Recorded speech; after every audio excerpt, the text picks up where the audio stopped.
I think it's apropos that flirting is our topic for today. So again, I'm Dr. Alexandra Katehakis, and this is the Center for Healthy Sex's monthly webinar with today's topic being flirting. Today is Monday, May 6th, and I'm excited about this topic because of its sort of lighthearted nature, which is how I perceive spring. And May feels like we're really in the height of spring with the celebration of mothers, and a new beginning, if you will. At least it's nature's new beginning, and I think we can make it our own also as we shed the layers of winter and the introspection that winter often brings because it has us huddled inside, being more internal. And spring and summer are definitely a time of being more external, being more out into the world. So if I start today with the meditation from Mirror of Intimacy's quotation by Anna Held, she says, "The eyes flirt most. There are so many ways to use them." And I just love that statement because the eyes are crucial to the very beginning of life. When we open our eyes at birth, the first thing we see are eyes looking back at us, typically the mother's eyes or our primary caregiver's eyes. And the eyes really are the window to not just the soul, but to the autonomic nervous system. It activates us internally when we make eye contact with someone. When it's really beautiful, solid, clear eye contact, there are a whole host of neurochemical explosions in our brains and in our bodies when we look deeply into the eyes of another, whether it's a stranger or someone we love profoundly. And I'm going to challenge you to think about that today also as we go through this conversation about flirting, and also remind you, as we have in the chat box here, that if you have any questions you want to ask and remain anonymous, you can email your questions to Melisa at centerforhealthysex.com. Otherwise, type them into the chat box, and I'll do my best to stay on top of them and answer them as we go along. So this matter of the eyes again, the eyes are the most novel thing for the infant to look into and to see: the mother's face, the father's face, high levels of novelty. And when we're in love, when we're meeting somebody, that eye contact is the thing that's most excitatory, where we feel it like down in our belly. It's so excitatory. And flirting happens in the eyes. That's really where it happens most. As Anna Held says, the eyes flirt most, and there are so many different ways to use the eyes. So flirting is also a bit elusive, and I think all species flirt. I think cats and dogs flirt, and bears probably flirt with each other, and I would even venture to say that birds flirt. If you've ever seen any of those crazy bird mating videos, they go to great extremes to flirt and cajole and ultimately seduce their partners. And I just want to make a clear distinction here that flirting doesn't really have an intention to it. It's a look, it's a glance, it's a shared smile, a knowing between two people. Whether they're the same sex or opposite sex, whether they're young or old, whether you know the person or don't know the person. I've had many experiences where I'm just at the grocery store or in a drugstore, and I'm making small talk with the cashier about what a beautiful day it is, or how are they, or how crazy, the season might be. And, when I say thank you, or we make eye contact in that moment, there's a moment of knowing, a moment of humanity, a moment that says, I see you. And we have this shared humanity in that moment. And that is a flirtation. There's no intention with it other than we're connecting briefly. Whereas seduction has intent, and typically seduction has the intention for both people, and the intention is for sex. So we're not talking about seduction today. And flirting isn't embarrassing for either party. It's just kind of a passing glance or a knowing, as I said. So one of the examples we give in this meditation is about the butterfly, and the butterflies apropos of spring, because we have lots of butterflies in LA right now, and they land on flower to flower, they flutter off, I always, when I see them, I want to see more of them. They're sort of transfix my gaze because they're so beautiful and ephemeral, and they're so light in the way they transport themselves. But there's never really a way to catch a butterfly unless you're cruelly catching them, like literally captivating them in a net for whatever purposes. So there's a fleetingness to it that can create a little bit of anxiety, or a feeling of like, oh, I wanted more of that. So maybe even a longing, because our desire as human beings is always to have more of what we already have. We don't get satiated with the same thing over and over again. We're always seeking novelty. So this idea of catching something is not a great idea where butterflies are concerned, because once you catch it, you could conceivably hurt it, or worse yet, kill it. So to be able to tolerate the passing beauty and the fleetingness of the butterfly is a great lesson in flirting, I think. So flirting requires a certain amount of detachment. In other words, you're not attached to any kind of outcome whatsoever.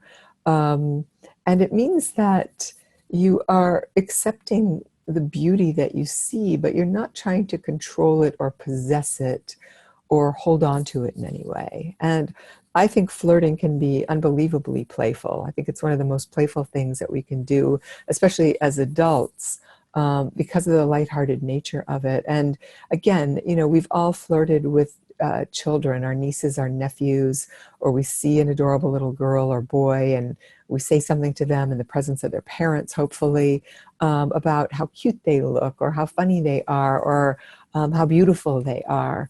And that's a way of connecting in a very non-threatening way, when the intention really is for connection and for play, the way I'm talking about. So as usual, if you have questions about this topic, again, I want to remind you to please type your answers into the chat box so I can have a dialogue with you about it. Someone says, how can I discover what flirting works for me?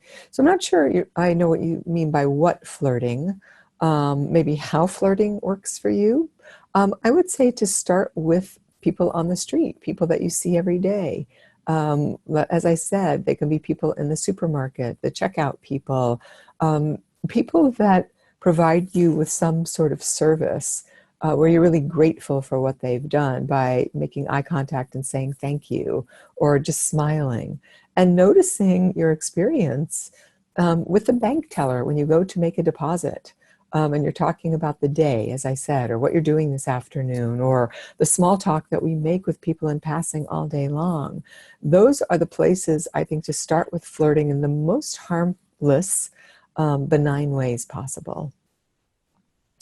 And so when flirting, however, becomes a tool for manipulation, when it becomes a way of engaging in unwanted advances, or avoiding emotional honesty, then we're talking about potentially sexual harassment.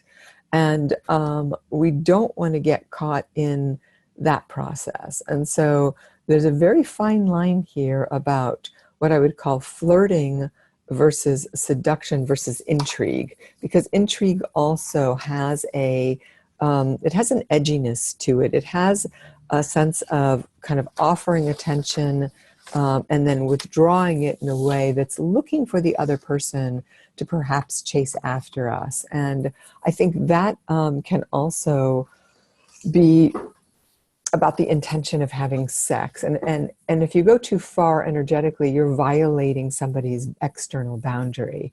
So it should be in passing, it should be light, it should be fun and playful without expectation of anything else. And there's never anything lewd or lascivious about flirting. Flirting has a wholesomeness to it. It's really about, I see you, and maybe I see you seeing me, and we're going to leave it at that, and I'm going to move on.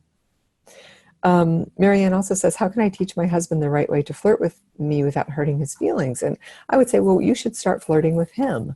And flirting, as I said, again, is a play state. So a passing glance, a way that you look at him, a way that you say something to him that is evocative or fun, or noticing him when you're out with other people, when you find him with your eyes, which we all know what it's like when somebody's sort of looking for us with their eyes, if we're not looking at them. These are ways that you can start to find him and sort of, quote, teach him how to flirt. I think we teach by doing. So this is, I've talked about this before with romance, or people say, oh gosh, I wish, when I was at that event that people had, talked more about this topic. And I'll say, well, why didn't you talk more about that topic? And they're like, well, I just didn't feel comfortable doing that.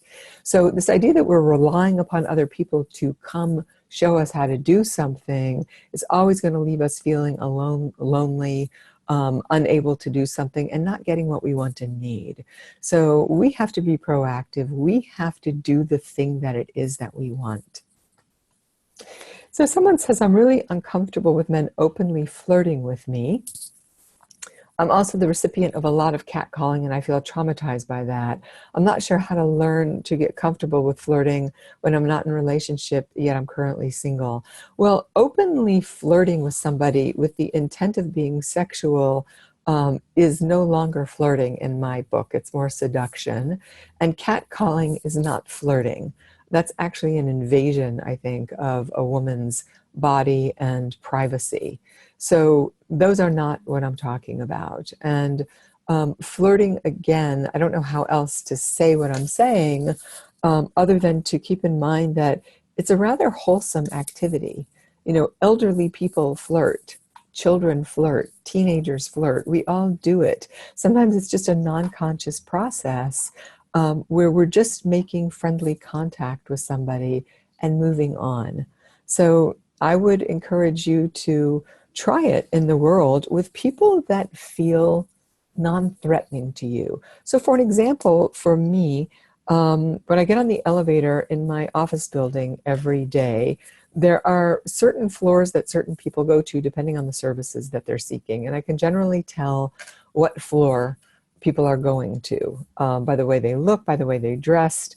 There are particular offices in this building that I'm not going to name that attract a certain group of people, specifically a certain culture, a certain ethnicity. And so with that group of people, I try to be incredibly conscious and compassionate and mindful. And I would never, ever flirt with the adult women or men, especially in that culture. But with the children, I often will make eye contact and smile. And maybe also contact the mother, letting her know that I know that her child is lovely or beautiful. And it's very quick, it's nonverbal. There's nothing that needs to be said there. It's respectful. There are boundaries to it, but it's a friendly way of putting those people at ease that are different from me. And I'm very aware that I'm actively, making an attempt to do that as a form of compassion and inclusiveness. This morning when I was coming into my building, an older African-American couple were exiting, and I had my arms full of bags, and the way I usually come in on Monday morning. And I made a very specific attempt to open the door for them and let them come through the door first. I made eye contact with both of them and said good morning. And that was a form of, quote, flirtation. It was also an act of kindness. It was also an act of me being culturally compassionate and sensitive to them because of the diversity issue of race, color, and age. These people are my elders. So I would call that a moment of flirting. So again, you hear that there's nothing sexual in this term flirting. It's about communicating love, compassion, playfulness, inclusiveness. It's a way of connecting that's nonverbal, using our eyes, as Anna Held says.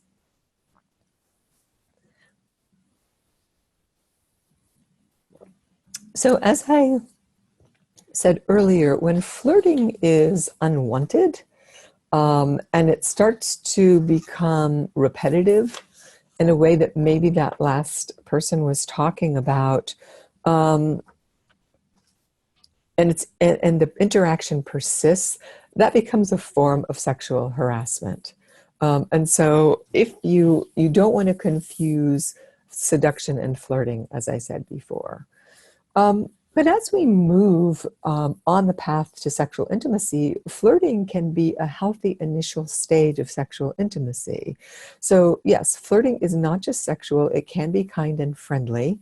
In the early stages of it, for those of you that want to practice flirting, that's the way to practice it. When people are moving towards sexual connection, then there are many ways to flirt with people.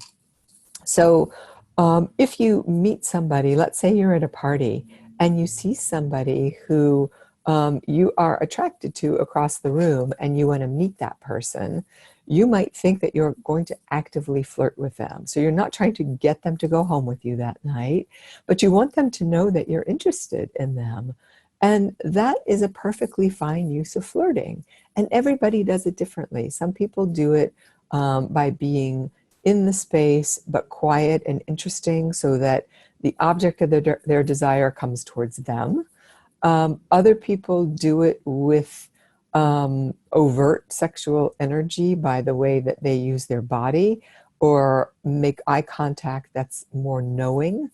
Some people do it in conversation where they use their humor in a way that's incredibly attractive, or they use their intelligence in a way that can be very attractive to us, especially if it's a topic that we have in common. But everybody flirts in a different way. So take a moment to think about this right now and ask yourself, how exactly do I flirt? What is it that I do that lets people know, that I'm flirting with them? So maybe you can think about how you do that. It may be a combination of things. It may be eye contact, sense of humor, intellect, trying not to act too interested, being authentically yourself, or being maybe goofy is the way that you flirt because you don't want people to think you're something that you're not. So take a moment to think about how you flirt exactly. And also remember that if you have any questions about sex or relationship issues, our intake counselors are standing by at 310-843-9902. So if you're new to flirting, as it sounds like some people are in this conversation, you want to experiment until you find your own unique way of doing it. And that said, it shouldn't be contrived. It shouldn't be forced. It should just be an open-heartedness, a place of where you feel safe, making eye contact with somebody, smiling, saying something kind, holding open a door, letting people, we all, especially in California, I think everybody now run around saying, have a nice day. But it can be sort of perfunctory. If you're just somebody's handing you a receipt and they say, have a nice day, and they're on to the next person. But if you really connect and make eye contact with that person and you sincerely want them to have a good day because you know that they're standing on their feet all day, they're keying groceries, you know that people give them a hard time, and you really want that for them, you will make contact with them in a very different way. It will be open-hearted, and they will feel you caring about them in that split-second moment.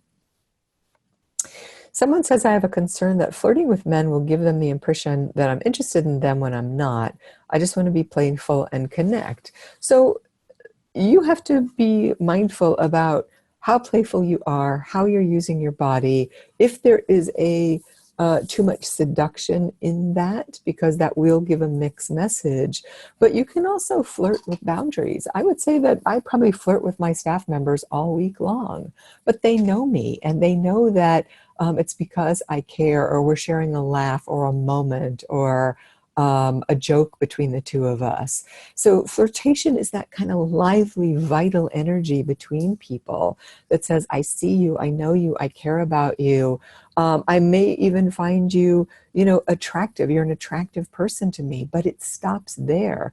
There's a sexual boundary that is not open. It's not permeable. It's very clear that I'm not available for that. So no one is going to cross that boundary for me, and I'm not crossing it for the other. So I think we have to look at our own external boundaries and our own internal boundaries. External being how much space and proximity is there between you and the other person. What are you wearing? How much of your body are you revealing? How are you using your body to telegraph perhaps seduction or sexual interest, versus that you have an internal boundary, that you can feel, viscerally feel, that says, I think you're cute, or that's a great shirt you have on, if that's appropriate in your workplace, or you're laughing about some TV show you saw or making a joke about it, but it's very clear that for you, not for the other person, for you, that it's not going to go anyplace else. And if it's clear for you, that other person will know that you're really not available there, because there will be a point in the humor, the joking, the look, where you won't participate. You won't volley it back.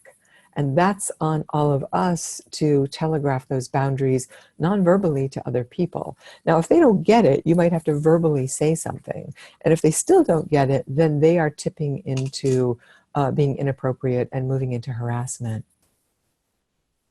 Amy says, thanks for this take on flirting. This is really great, and I will bring this into my life. I appreciate you so much. Well, thank you, Amy. I appreciate you too. Thank you for being on this webinar, because I think the more all of us are practicing healthy sexuality, which doesn't mean we're all running around having intercourse with a million people at all. This is healthy sexuality, is that I own my open-heartedness. Today's a beautiful day. I'm happy. It's spring. I am my own best lover today. And I want that for all of you, to be your own best lover, and that you want to express that love, that happiness, that joyousness, that juiciness of your sensuality. Not sexuality, but sensuality, by smiling and meeting people from that space of open-heartedness. I think that's incredibly healing.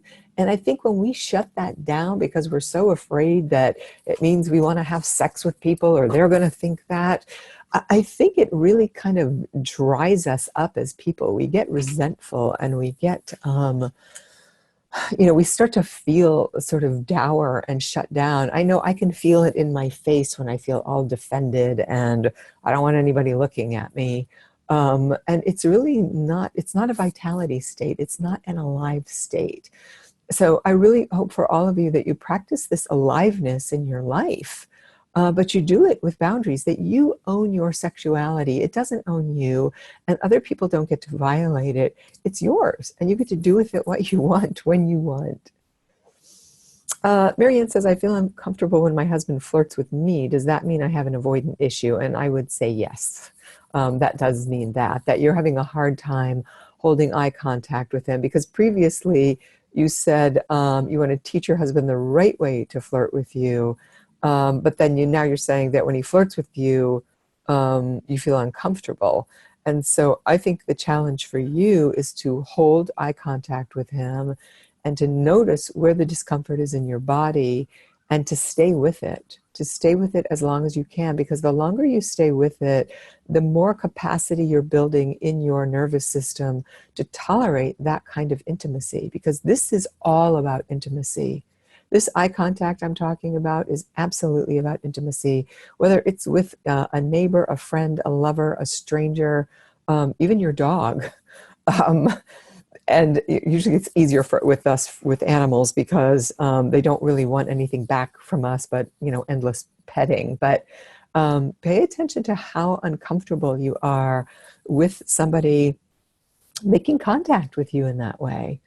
I had an experience at a bank some time ago where the man behind the counter was considerably younger than me, and it was Friday, and he was making small talk and saying, what are you doing this weekend? And I said, I don't know, I don't really have plans or this or that. But he was really handsome, he was cute, and he was smiling big, and he was definitely flirting, but he was not looking to get my phone number or doing anything like that.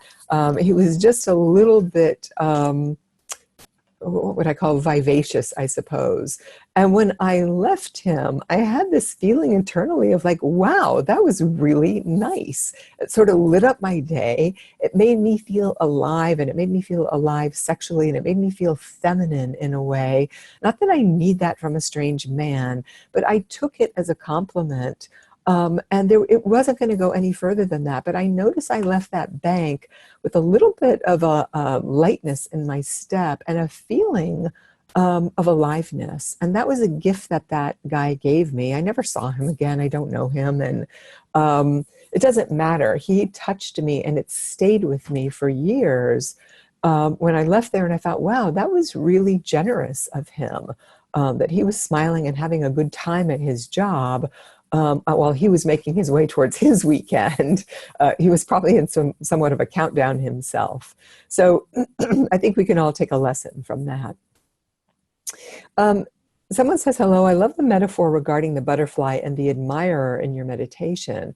It's so beautiful. When is it ever appropriate to extend an invitation to get to know someone better? Or would that be overstepping a boundary?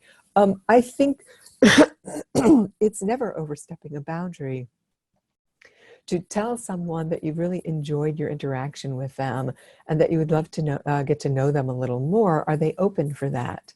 But the thing is, you only ask once. To start to hound someone, to start to make innuendo or get uncomfortable is when it starts to tip over into harassment or, even perpetration in some way if it really gets lewd and aggressive.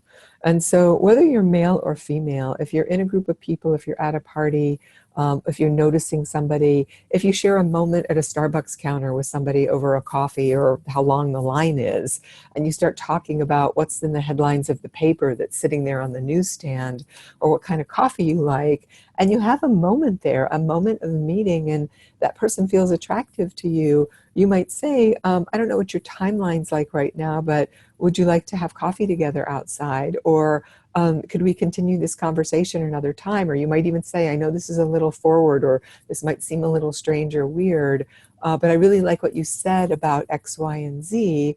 Would you be up for meeting again? And I think those kind of casual encounters require a casual first meeting. Like, we could meet at this coffee shop again, or if you live around here, is there a place that you would like to go to that you like to go to, or that you feel, if it's a male asking a female, where you feel safe?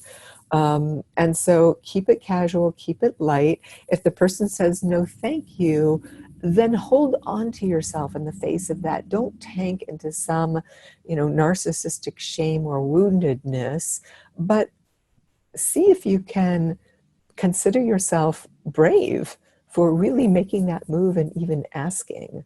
And that is a healthy sense of entitlement, that you wanted something and you asked for it. And we don't always get what we ask for, but you'll feel a lot better about asking and asserting yourself than you will if you don't and you feel like there are a million lost opportunities. So I would encourage you to try that. So let me see where we are in this conversation. Okay, so someone says, I can relate to that. I have a wound around people wanting to take things from me without asking first. Probably comes from growing up in a very large family with no ability to have boundaries. I would say yes. And so when I feel triggered, I should try to stay with that feeling. And yes, that's what I'm saying.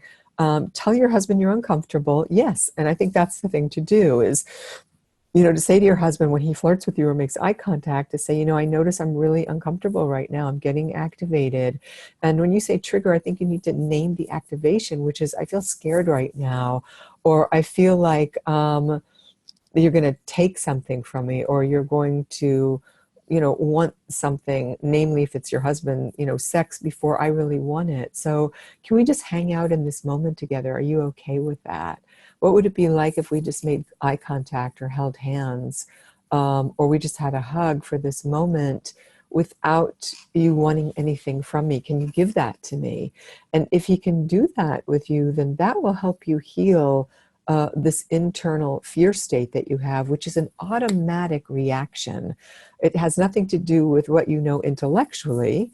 Because intellectually, you probably know he's not going to hurt you or violate you, but your body doesn't know that. So you're trying to retrain your body. So yes, the more transparent you can be, the more you can talk about being uncomfortable, the more you can stay with the discomfort, because that's your work.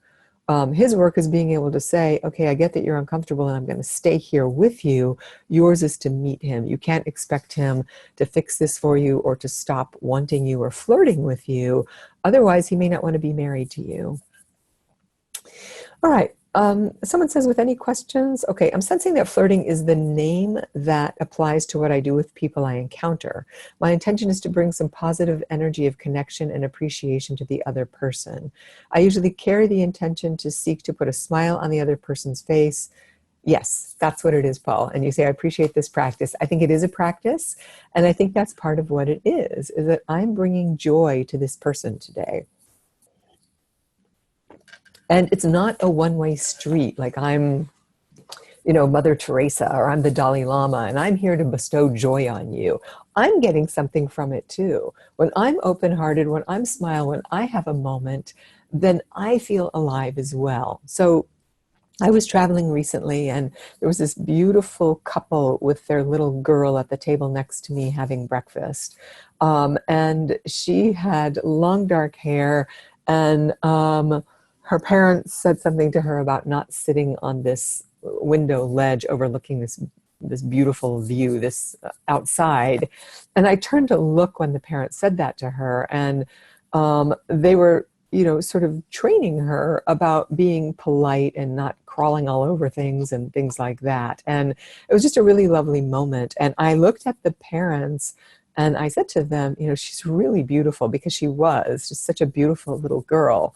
And, they said thank you. And that's not an uncommon exchange with people and kids. And then a moment later, she'd put on these glasses, and they were sort of these kind of Hollywood cat glasses that only like a little girl can pull off. And I turned around and I looked at her, and of course her parents were still there. And I said, oh, wow. I said, you look like a movie star.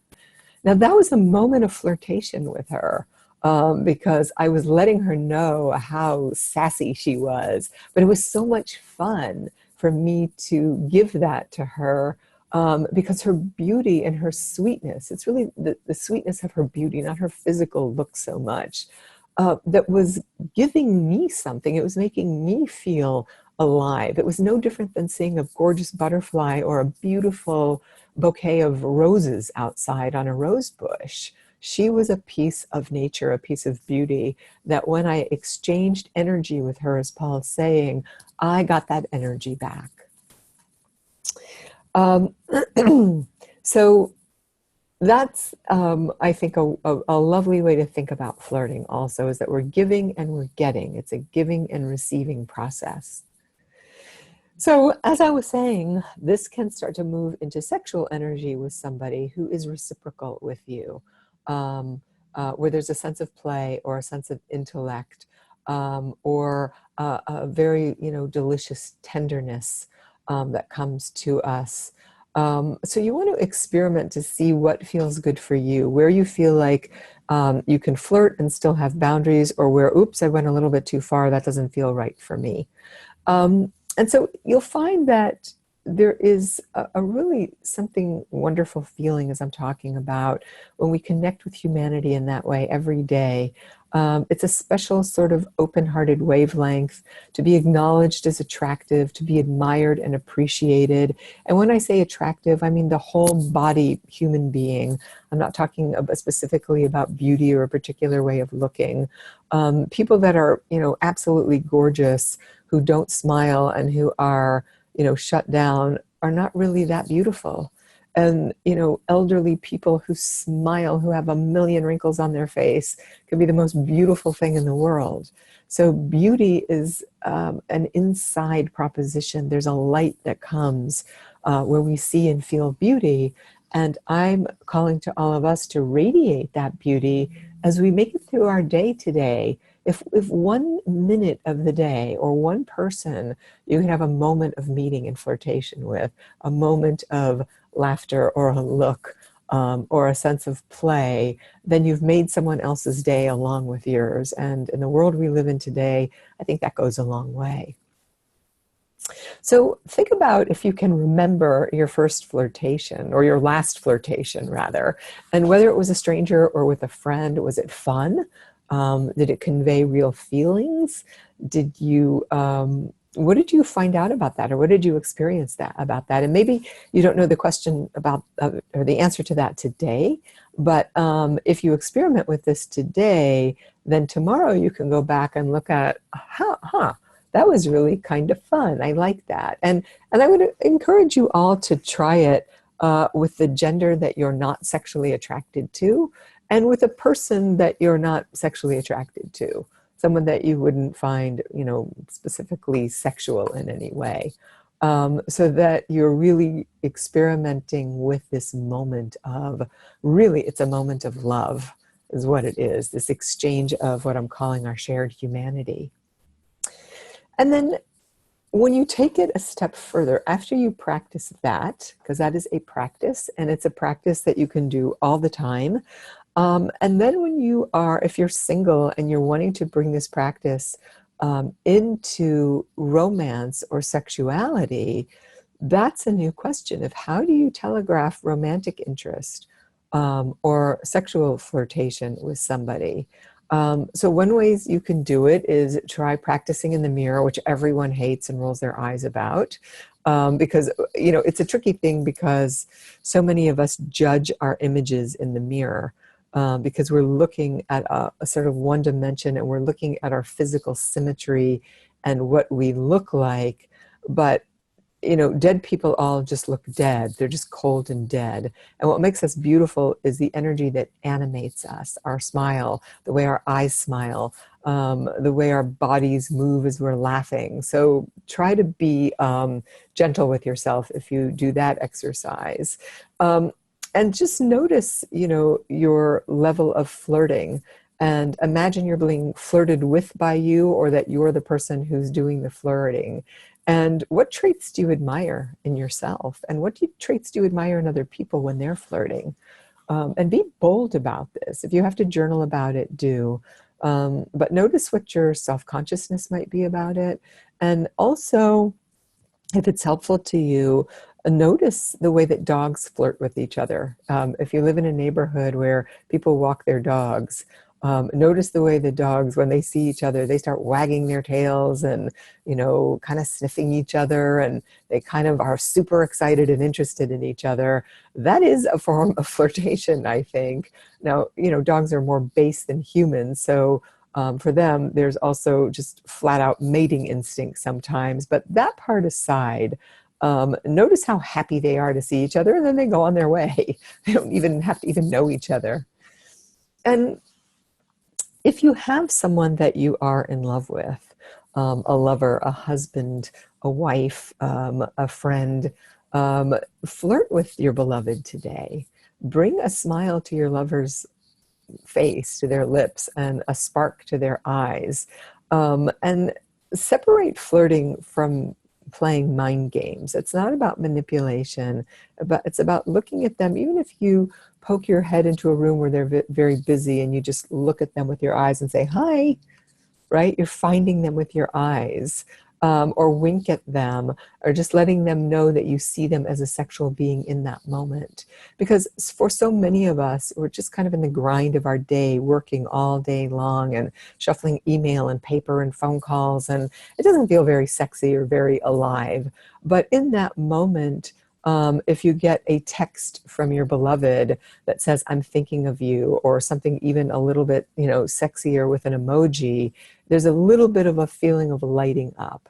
But more effectively is when you're in the same space with each other, either in the morning before you leave for work, or at night at the end of the day, where you have the intention just to please your partner, just to let them know that you see them, and that you see them as a sexual being, that they're not just a worker or householder or husband or wife or parent, but that you remember that person's sexuality, because you're remembering your own when you flirt in that way.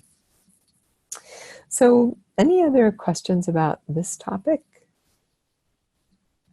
Because those are all of the points that are covered today in our daily meditation on flirting. So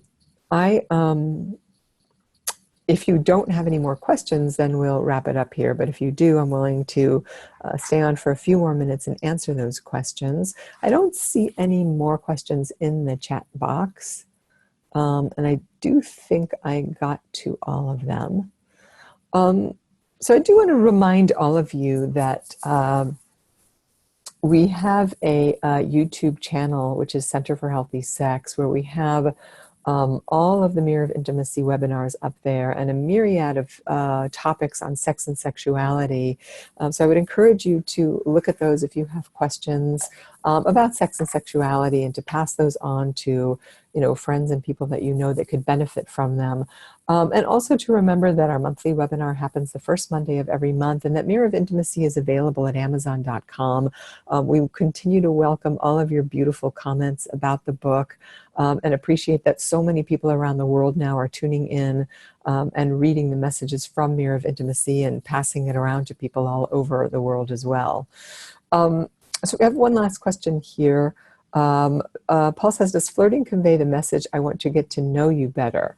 Well, I would say it can, but it doesn't have to, because I'm talking about these moments of meeting with strangers, with people that are behind counters that serve us all day long.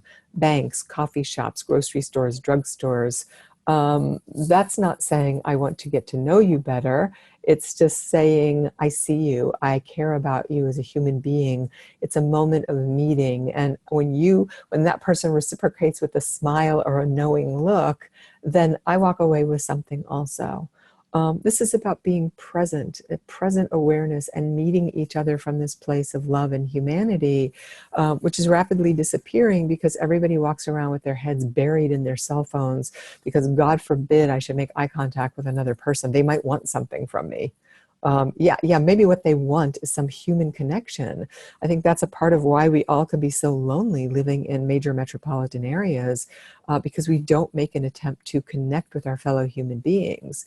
When people live in small towns, they all sort of know each other, and it's easier sometimes, unless you're just avoiding people because everybody knows your business, which is another problem, I'm sure. But when you live in a place that's fairly anonymous, I think it's up to us to make it more human for ourselves. All right, so there's a link down below for you to find our YouTube channel. I thank you all again for attending and wish you a very happy spring, a happy Mother's Day. And I hope you go forward this month of May with an open heart to all those you meet. And I look forward to talking to you in June. Thank you.